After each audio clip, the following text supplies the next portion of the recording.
안녕하세요. 저는 올해 50대 중반 두 아들놈의 엄마입니다. 아들 둘은 이제 장성했지만 아직 두 놈 다 장가갈 나이는 아니라 아직도 밥 지옥에서 벗어나지를 못하고 있네요. 그래도 지금 전전긍긍 아이들 앞날 걱정하느라 잠 못 이루는 날은 없으니 살만합니다. 애들은 다 키워놓고 보니 이제는 제가 몸이 아프기 시작합니다. 갱년기를 정통으로 겪고 있느라 요즘 이래저래 힘드네요. 20대 초반 어린 나이에 시집 와서 바로 아들들을 연년생으로 낳아 길렀고 홀시어머니에게 시집살이도 만만치 않게 겪은 세월이야 말하자면 밤을 샐 지경이지요. 하지만 이제는 친정엄마 한 분만 남아 계시고 다 돌아가셨네요.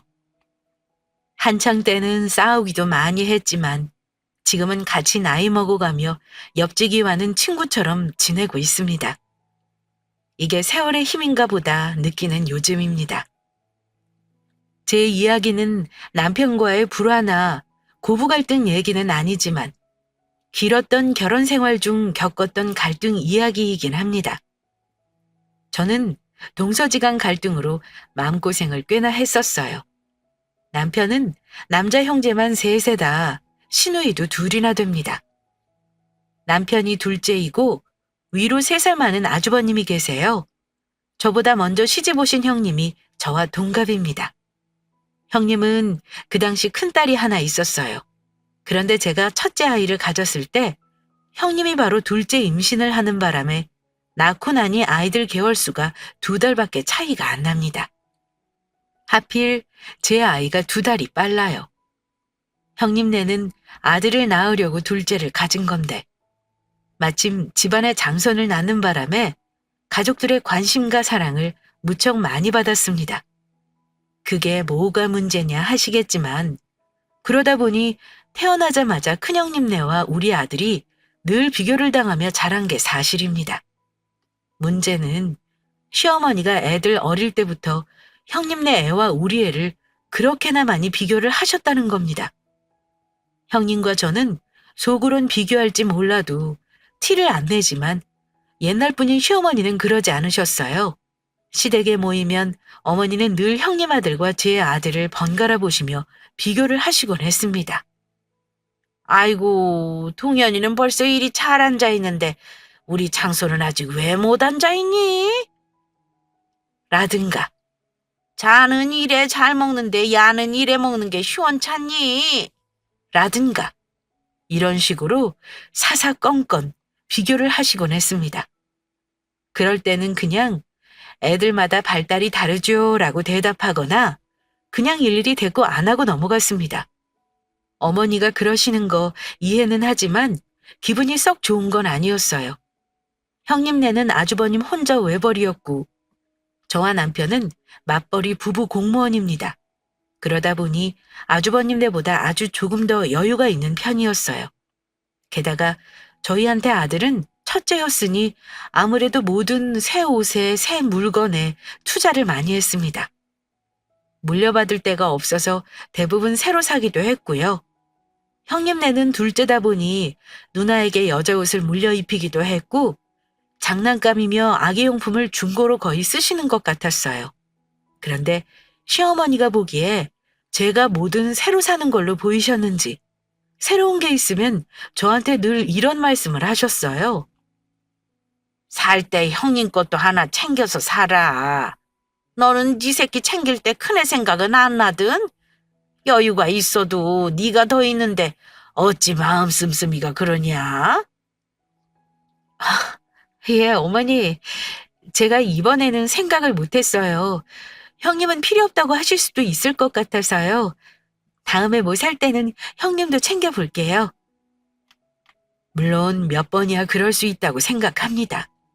저도 우리 아들이랑 조카가 비슷하니 옷 살 때도 그렇고 장난감도 그렇고 뭐 살 때 많이 챙기기도 했어요.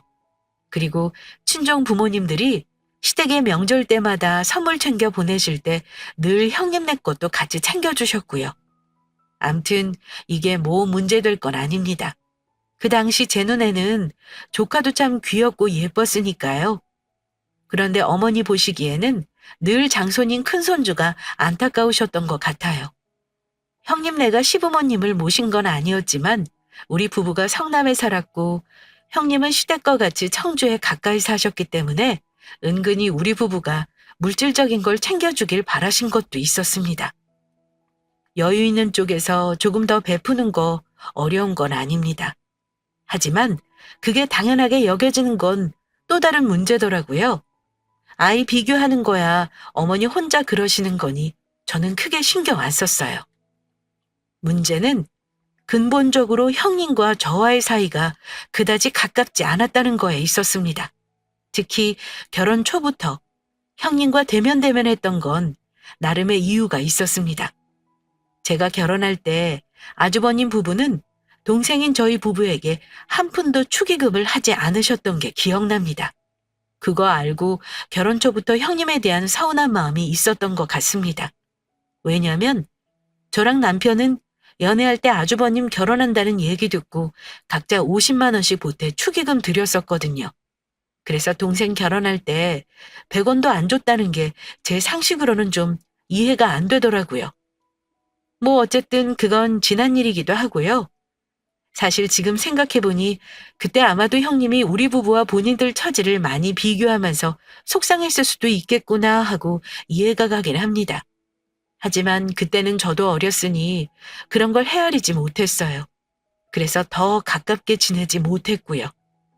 시댁 도움 하나 못 받고 힘들게 시작했다는 형님네와는 달리 저는 친정집이 여유가 많아 집도 마련해 시작했거든요. 게다가 결혼 초반에 제가 시댁에 갔을 때도 형님은 저에게 가시돋친 말을 일부러 많이 하신 적이 많습니다. 오래된 일이긴 하지만 그때 하도 속상한 일이 많아서인지 형님과의 일은 마치 어제 일처럼 기억나는 일이 많습니다. 그 당시 시댁에 모여 명절에 제사 지내고 나면 뒷정리하는 걸 우리 남편은 많이 도와줬었어요. 신혼 때부터 남편은 설거지도 알아서 했고요. 지금은 당연한 일이 되었지만 그 당시만 해도 시어머니 눈에는 그게 달갑지 않았을 겁니다. 그 시절엔 지금보다 더 했으니 당연히 싫은 소리 대놓고 하셨죠. 남자가 왜 설거지를 하냐? 너 혹시 집에서 남편한테 집안일 시키는 거냐? 나는 이런 꼴 보려고 장가 보낸 거 아니다. 당장 고무장갑 벗어. 어머니가 소리를 지르셨고 그때 남편이 대꾸하기를 어머니 시절에 그랬다지만 우리 세대에는 안 그래요. 저는 우리 애들한테 남자들은 놀고 먹기만 하는 거 가르치고 싶지 않고요. 요즘은 남자들이 음식도 하고 집안일도 다 합니다. 앞으로 우리 애들 크는 시대에는 더 그렇게 될 거예요. 결혼 전에도 내 밥은 내가 떠먹고 치우고 했는데 갑자기 웬 남자 타령이세요?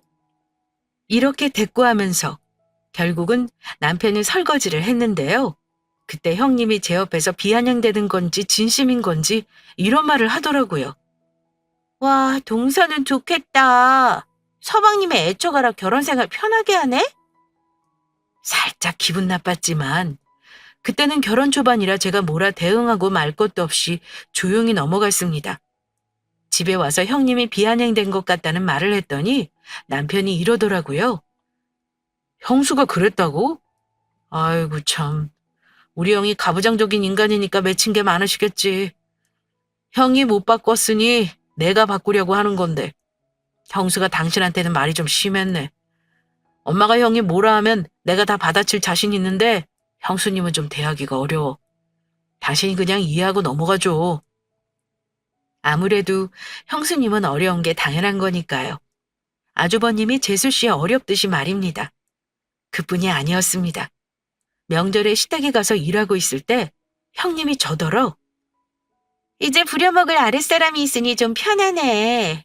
동서가 원래 시댁 살림 익히고 일 배워. 나는 그냥 감동만 하는 게 낫지 않겠어? 이렇게 말을 하시더라고요. 근데 우리 남편이 내내 제 옆에 붙어서 같이 정붙이면서 그 말을 같이 들었습니다. 그 뒤로 형님이 저한테 잔심부름을 시킬라 치면 우리 남편이 잽싸게 먼저 일어나 저 대신 잔심부름을 했어요. 그때 아주버님은 거실에서 TV 보며 술을 드시고 계셨고요. 형님은 그게 또 안 잊고 오셨는지 아주버님이랑 우리 남편을 계속 비교하시더라고요. 동서는 좋겠다. 서방님이 와이프 힘들까봐 계속 옆에 붙어 있는 거 봐. 동서한테 심부름 시킬 때마다 계속 알아서 일어나 움직이는 거 설마 동서가 시킨 건 아니잖아? 서방님이 알아서 하시는 거 맞지? 부럽다 부러워. 누구는 마누라 부려먹고 저러고 쳐앉아 술이나 마시고 전이나 주워 먹고 앉아있는데 말이야. 집에서도 동서 일 많이 도와주지? 아, 그렇지도 않아요, 형님. 시댁에 와서 저러는 거죠. 집에서는 뭐 제가 더 많이 해요. 그래도 시댁에서 쳐노는 사람도 있는데 서방님은 밖에서 마누라 위할 줄 아네? 부럽다 정말. 이렇게 입으로는 부럽다고 말은 하는데요. 표정은 살벌하고 눈에서는 레이저가 나올 것 같았습니다. 그 딱 있잖아요. 눈은 전혀 아닌데 입꼬리만 올리는 가식적인 웃음 말입니다. 누가 봐도 집에 가면 부부싸움 하겠다 싶은 게 분위기가 영 안 좋았습니다. 그 뒤로도 우리 남편이 하는 거 보면서 사사건건 아주버님과 비교를 하는 일이 많으셨고요. 우리 부부 때문에 부부싸움도 많이 하신 걸로 압니다. 제가 힘들었던 건 결혼 전에는 서로 얼굴도 모르던 형님 동서지간이잖아요. 서로 남편과 결혼하면서 가족이 되었다면 아무리 남이었다고 해도 서로 적당히 예의 지키고 아껴주며 살 수 있는 거 아닌가요? 형님은 자격지심인지 질투인 건지 제가 이해할 수 없는 저런 식의 심술을 부리는 일이 많았습니다. 각자 사는 모습이 다른 건데 매번 남편을 비교하거나 심지어 우리 아이와 형님 아이를 비교하면서 본인 스스로를 괴롭히셨어요. 별 신경을 쓰지 않는 저와는 달리 아이들 문제는 더 예민하게 구셨고요. 또 다른 문제는 금전적인 부분이었습니다. 결혼해서 안 거지만 아주버님이 지금 회사 다니기 전에 사업을 하셨는데 그게 망하는 바람에 빚이 좀 많다고 들었습니다. 그거 갚느라 여유가 많이 없다는 얘기를 자주 들었던지라 금전적으로 우리 부부가 조금 더 보태는 걸 어느 정도 이해했어요. 그래도 저희는 억대의 빚은 없었으니 빚만 몇 억이라는 형님네가 힘들겠다 짐작했고요. 그런데 그게 몇 년간 지속되면서 언젠가부터는 당연한 듯 생각을 하시더라고요. 다달이 빚 갚는 돈이 얼마인지는 모르겠는데 빚 갚느라 돈이 없어서 어머님 생신이며 어버이날이며 가족 행사 같은 모임에 전혀 돈을 안 내시더라고요. 저는 각자 드리니까 남편 형제들 다 얼마씩은 드렸겠지 싶었고 신경도 안 썼는데 막내 시누이가 한번 형님 안 계실 때 볼멘 소리 하는 거 듣고 나서 그때 알았습니다. 큰오빠네는 아무리 그래도 엄마 생신인데 10,000원 한 장도 낼 돈이 없나?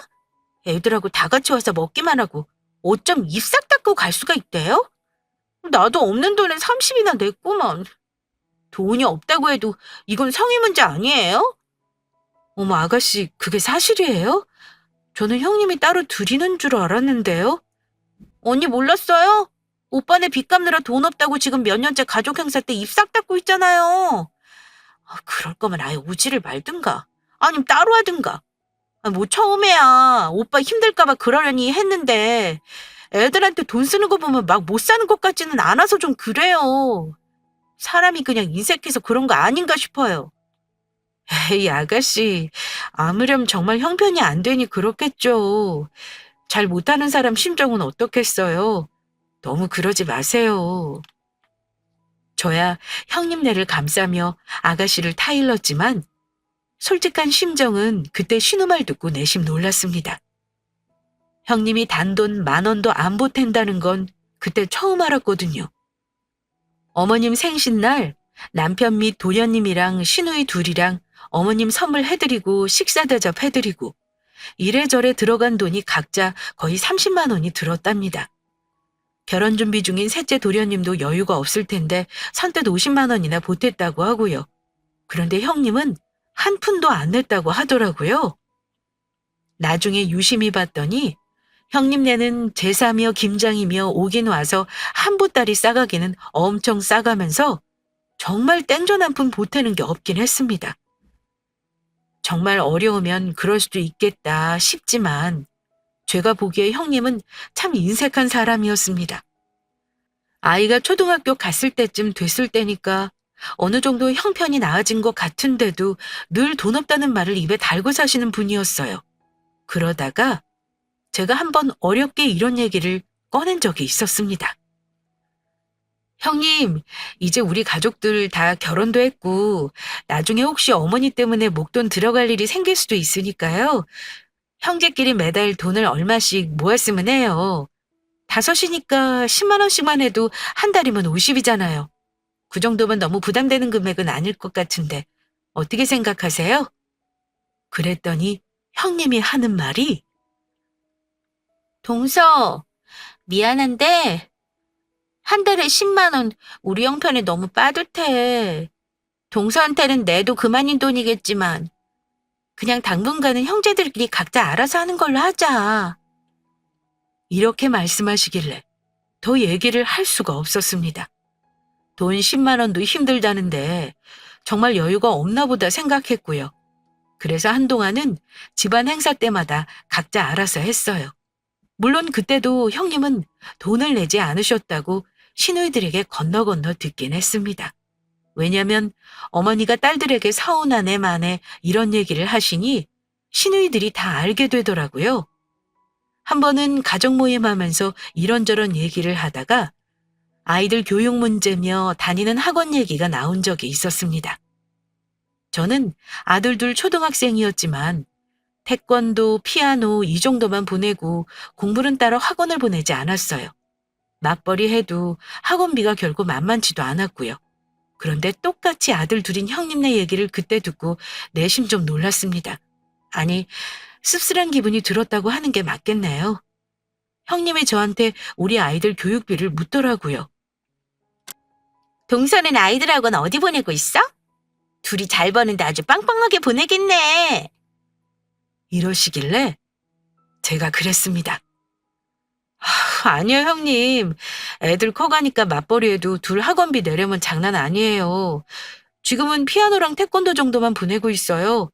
학원은 나중에 중학교 가서 보내려고 생각 중이고요. 아직은 엄마표로 애들 가르치는 게 가능하니까요.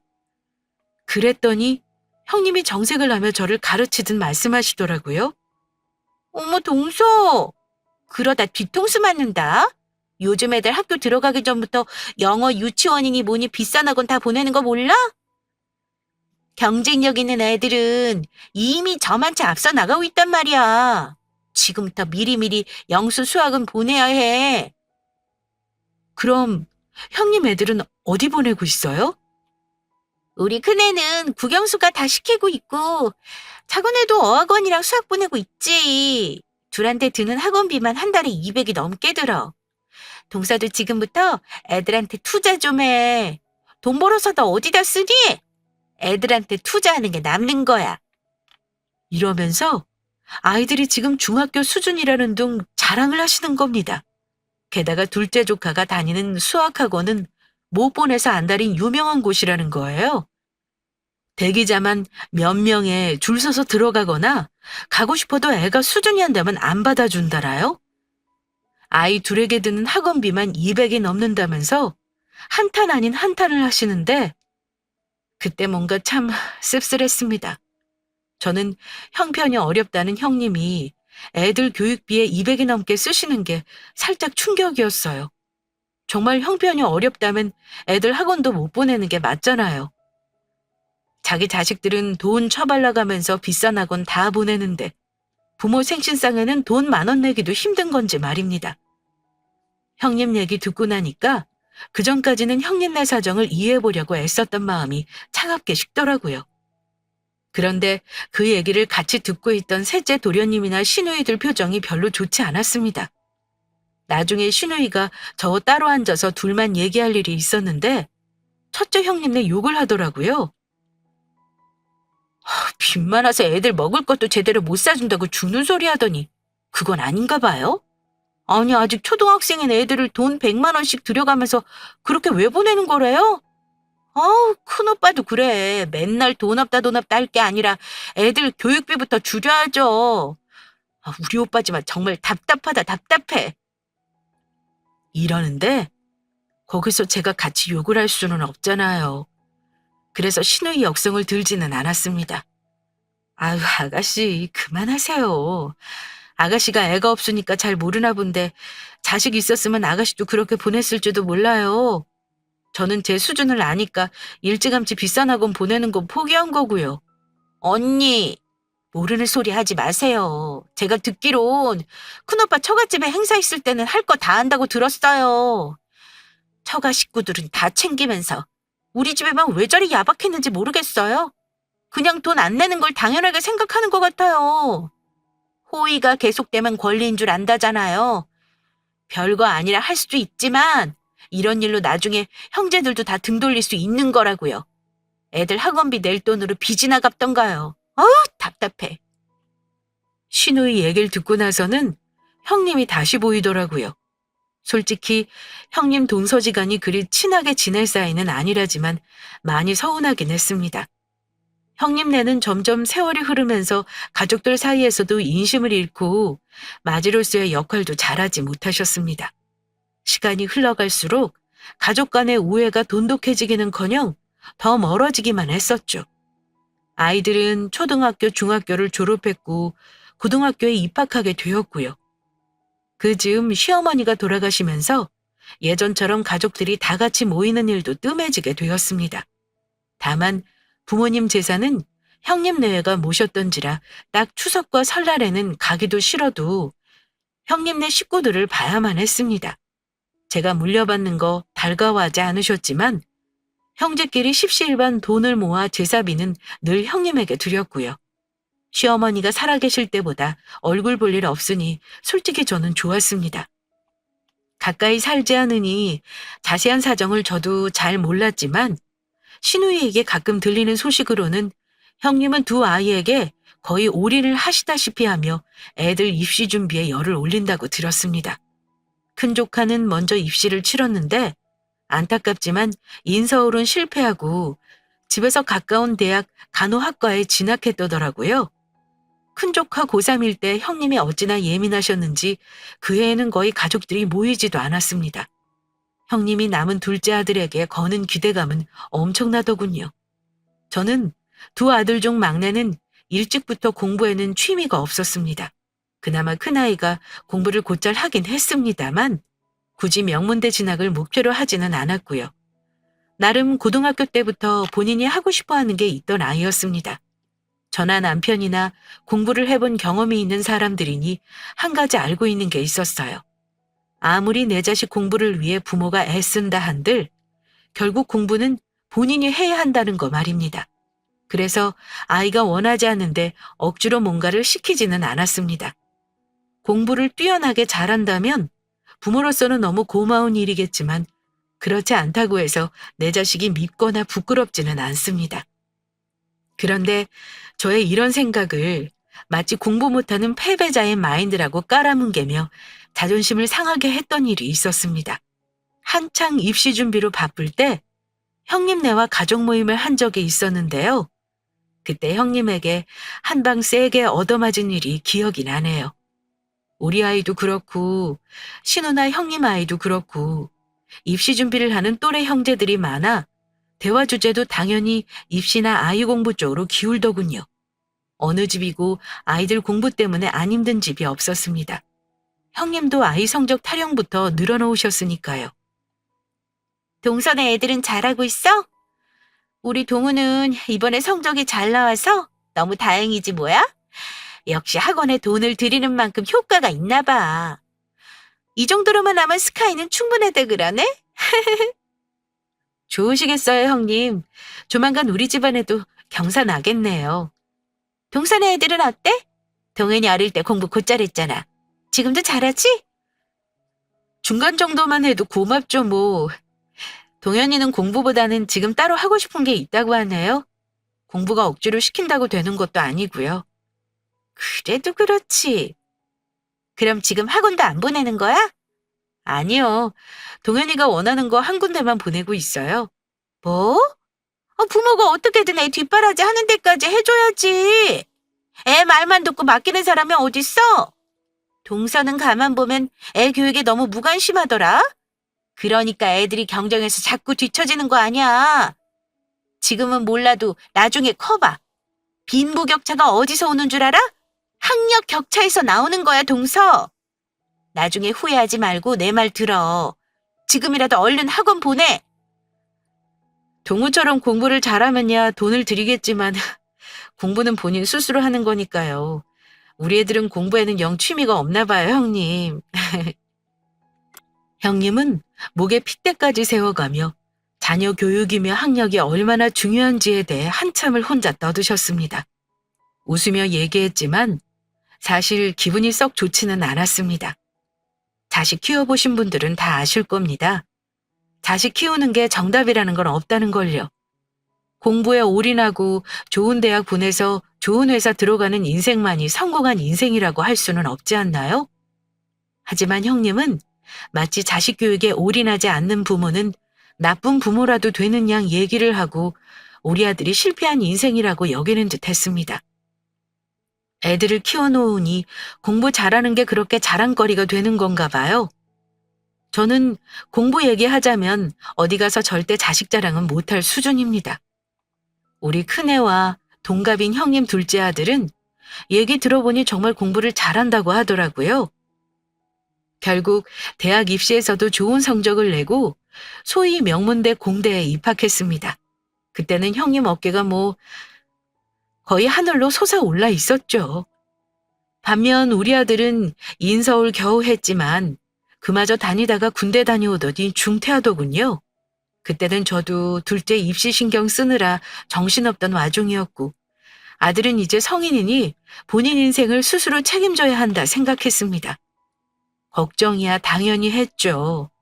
하지만 아들을 믿고 지켜봤습니다. 비슷한 시기에 형님 아들도 군대에 다녀왔고 대학에 복학을 했다는 얘기를 들었고요. 형님네 가족 만나면 늘 아들 자랑에 간호사 딸 자랑을 귀에 딱지가 않도록 들었어요. 그러면서 늘 우리 아들과 비교를 했습니다. 평소에는 저도 듣고 말거나 적당히 맞장구 치곤 했는데 한 번은 형님이 대학교 중퇴한 우리 아들 얘기를 하는데 좀 심하다 싶게 선을 넘더라고요. 동서, 동현이 얘기 들었어. 거봐, 내가 뭘 했어? 애들 교육에 신경 좀 쓰랬잖아. 그나마 대학이라도 나오면 어디 중소기업에 이력서라도 넣어볼 수 있는 건데 중퇴하는 걸 말리기라도 했어야지. 벌써부터 이러는데 나중에 취직이나 제대로 하겠냐고. 자기 밥벌이는 해야 할 텐데 대체 어쩌려고 애 중퇴하는 걸 그냥 놔뒀어. 근데 그때는 저도 속이 상할 때라 그런가 말이 예쁘게 나오지 않더군요. 형님, 알았으니 그만 좀 하세요. 누구보다 속상한 게 저예요. 부모인 저도 자식 믿고 지켜보겠다는데 형님이 대체 왜 감나라 배나라 하시나요? 애들 다 큰 성인이잖아요. 하고 싶은 거 누구보다 잘해보겠다고 큰소리친 놈이에요. 저는 우리 아들 믿으니까 자꾸 실패한 인생인 양 저 다그치지 마세요. 듣기 불편하네요. 그랬더니 형님이 못마땅한 얼굴로 저에게 이러시더라고요. 동서, 솔직히 이런 얘기 가족이니까 해주는 거야. 듣기 싫다니까 나도 더 이상은 뭐라 말 못하겠네. 그래 자기 자식 일은 스스로 알아서 해야지. 나도 동현이 잘 됐으면 하는 마음에 얘기한 거야. 오해는 말어? 네, 형님. 정말 우리 동현이 걱정하는 마음에서 하시는 말씀이라고 생각하고 싶네요. 동서? 지금 말이 좀 곱깝다. 내가 설마 하니 조카가 잘 안 되기를 바라겠어? 그때 오가는 대화를 듣던 남편이 끼어들어 대화를 끊어버렸습니다.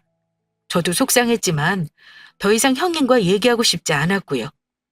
그 후로 저는 형님 댁에는 발걸음을 거의 안 하게 되었습니다. 제사 있을 때는 남편과 아들만 보냈어요. 그마저 우리 큰아들은 큰엄마 싫다고 잘 안 갔고요. 대학 중퇴하고 우리 큰아들은 뭘 하는지 무척 바빠 보이긴 했습니다. 그런데 이놈이 그렇게 대형으로 사고를 칠 줄은 저는 전혀 예상을 못했네요. 그것도 아주 좋은 쪽으로 말입니다. 대학 중퇴 후 거의 3년간을 아르바이트만 전전하며 자기가 하고 싶은 공부를 하더군요. 답답했지만 아들에게 제 속마음을 드러낸 적은 없었습니다. 그러다가 남들은 다 대학 졸업하고 취업에 한창인 26살에 난데없이 스타트업 대표가 되겠다는 선언을 했습니다. 저는 몰랐는데 아들은 그동안 피나는 노력을 나름 해왔던 것 같았습니다. 사무실을 하나 얻더니 동료들 몇몇과 거기서 먹고 자고까지 하며 바쁘게 지내더군요. 펀딩인지 뭔지를 받는다고 하더니 한동안 집에도 안 들어올 정도로 아들은 바빴습니다.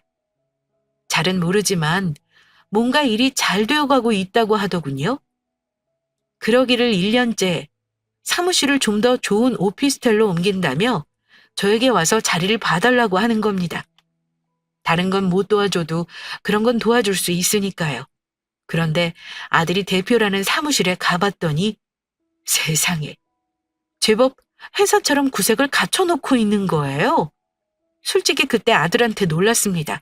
그러면서 아들이 말을 하기를 엄마, 그동안 걱정 많이 하셨죠? 우리 펀딩 받은 거 성공해서요. 자본금이 많이 모였어요. 지금 직원들하고 새로운 사업 계획한 게 있는데 투자도 받았고요. 지금 해외 기업이랑도 같이 협력하는 것도 있어요. 그러니까 이제 제 걱정은 마세요. 올해부터는 엄마한테 용돈도 두둑히 드릴 수 있을 것 같아요. 아이고 이놈아. 엄마는 그런 거 바라지도 않아.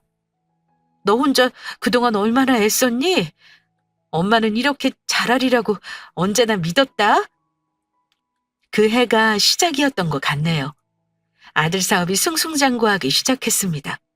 저한테 용돈이야 정말 남부럽지 않게 줬죠. 차마 저는 아들이 주는 돈을 쓸 수가 없어 차곡차곡 모았더랬습니다.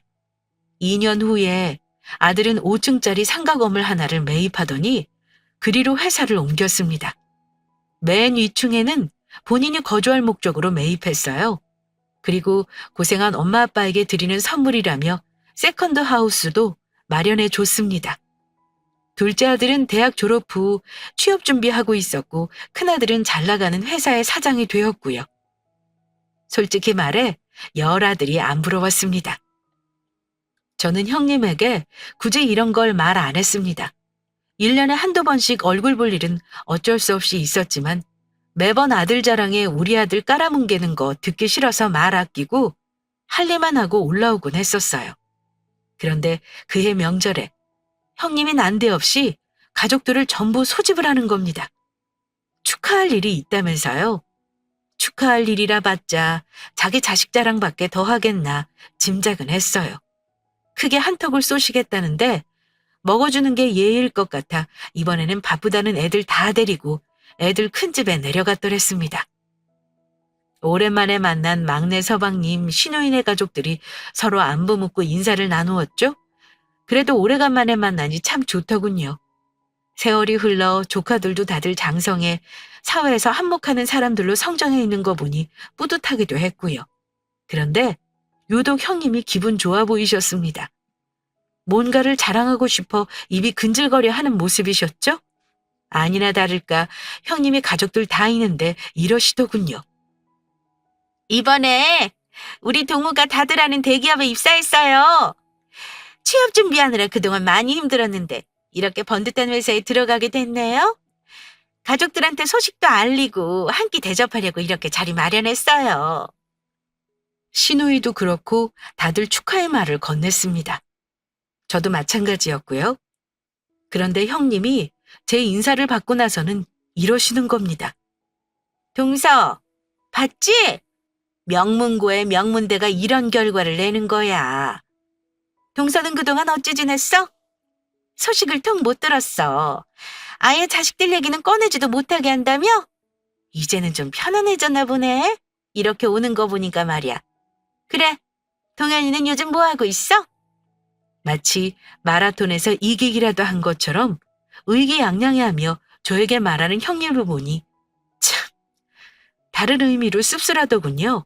형님은 이 나이가 되어도 변한 게 없구나 하고 말입니다. 애들이 알아서 잘하고 있는데 굳이 제가 여기저기 설레발치고 싶지 않아서요. 형님 말대로 지금은 많이 편안하네요. 아이들이 목표한 거 하나하나 이루고 있는 거 보니까 자랑스럽기도 하고요. 지금 사업하고 있는데 아주 잘 되고 있어요. 제가 이렇게 말하니 듣고 있던 신우이도 거들더라고요. 그래요. 동현이가 어릴 때부터 좀 유별 났잖아. 애가 좀 기발하고 창의적이었달까요? 매사에 엉뚱하긴 했는데 아마 그게 동현이가 가진 달란트였나 보네요. 우리 동현이는 사업이 딱인 듯 싶어요. 아이, 고모가 그렇게 말해주니 참 고맙네요. 동현이도 고모들 지원 덕분에 이렇게 잘 된 거죠.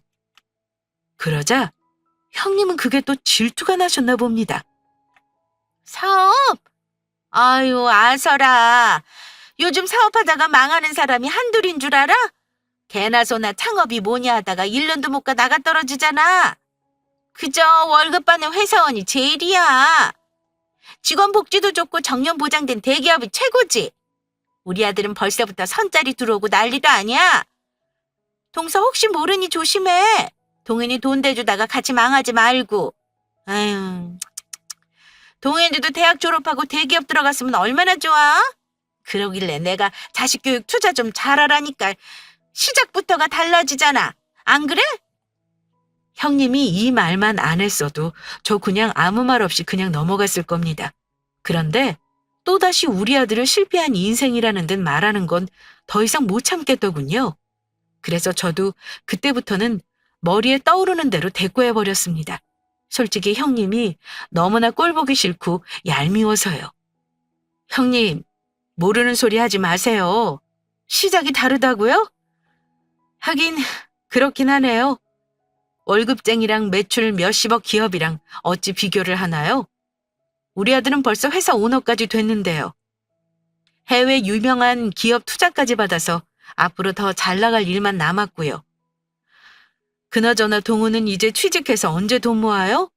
우리 아들은 벌써 건물주인데 말이에요. 대기업 다니면 연봉이 한 6천은 되려나? 선짜리 들어오는데 모은 돈 없어서 결혼은 당장 못하겠네요. 그랬더니 형님 표정이 울 것처럼 난리가 났습니다.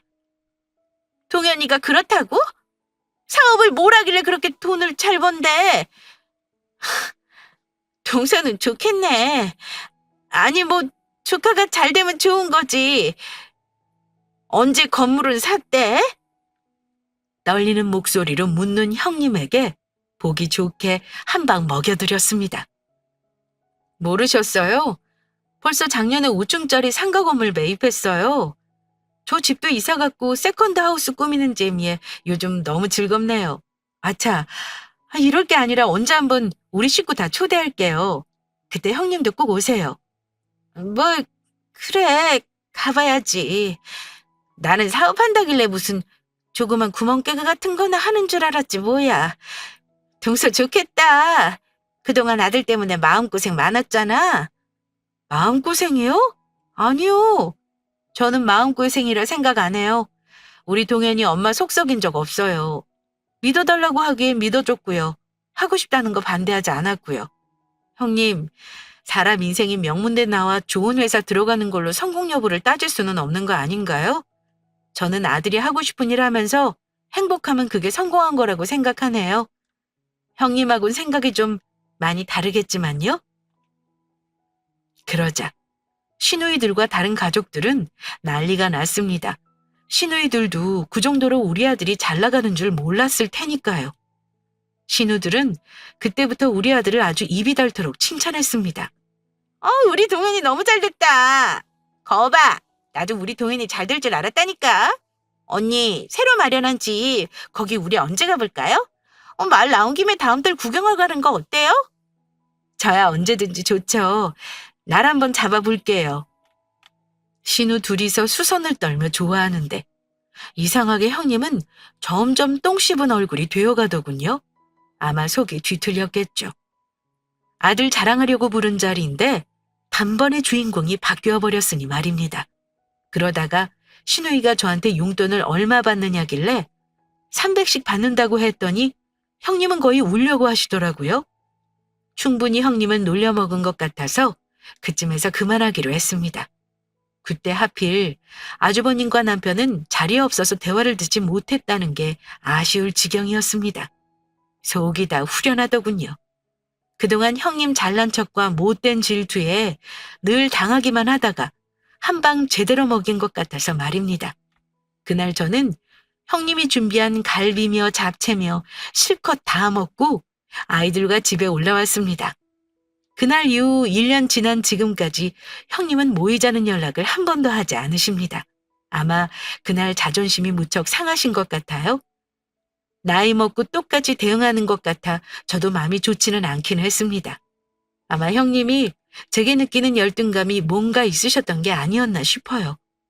저는 형님보다 절대 잘난 것이 없는 인간인데 말입니다. 조금만 마음을 예쁘게 쓰셨다면 제가 많이 따르고 좋아했을 텐데 그 점이 참 아쉽네요. 앞으로 잘 지내는 건 사실 힘들 것 같아 그냥 이대로 가끔 소식이나 전하며 지내려고 합니다. 딱히 제가 잘못하거나 사과할 일은 없지 싶어요. 제 얘기가 혹시 너무 자식 자랑 같아 다른 분들이 듣기 불편하시려나 살짝 걱정이 되네요. 하지만 다른 데 가서 말할 수도 없는 거고 제 사연을 재밌게 얘기하려다 보니 불가피하게 아들 자랑한 거 너그러운 마음으로 이해해 주세요. 저의 고약한 형님과의 갈등 이야기는 여기까지입니다. 형님과는 절연한 건 아니고 가끔 얼굴을 보며 지내고 있답니다. 다행히 제 앞에서 아들 자랑은 더 이상 하지 않네요. 저는 그걸로 됐다고 생각합니다. 제 사연은 여기서 마무리하겠습니다. 들어주신 구독자분들께 감사드립니다.